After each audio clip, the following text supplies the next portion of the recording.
Hey everyone, welcome back to the channel. If you're living in Canada and need to send money to the US, you're in the right place. Today, we're diving into the easiest way to do this in 2025, making cross-border transfers simpler than ever. With advancements in digital finance, you can now send money quickly, securely, and at low costs using apps like QuickSend, a hypothetical but realistic service based on emerging tech. First off, why is this important?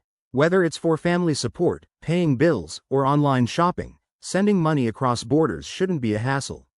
In 2025, the easiest method involves using mobile apps that leverage real-time exchange rates and blockchain for instant transfers. We'll focus on QuickSend as our top pick because it's user-friendly, has minimal fees, and processes transactions in minutes. Let me walk you through the steps. Step 1. Download the QuickSend app from your phone's app store and create a free account. It's straightforward. Just enter your email, set up a password, and verify your identity with a quick scan. Step 2. Link your Canadian bank account or credit card to the app. This is secure, using encryption to protect your info. Once linked, you can add US recipients easily by entering their email or phone number. Step 3.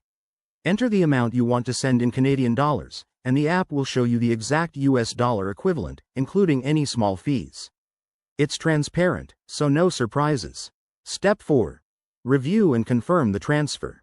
QuickSend uses real-time rates, so you'll get the best deal, and the money typically arrives in the recipient's account within minutes. Of course, always double-check for any potential fees or exchange rate fluctuations, and make sure to use two-factor authentication for added security. This method beats traditional bank wires, which can take days and cost more. There you have it.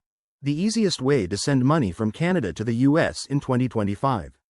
It's fast, efficient, and perfect for our busy lives. If you try this out, let me know in the comments how it goes, and don't forget to like and subscribe for more tips. Thanks for watching, and see you next time.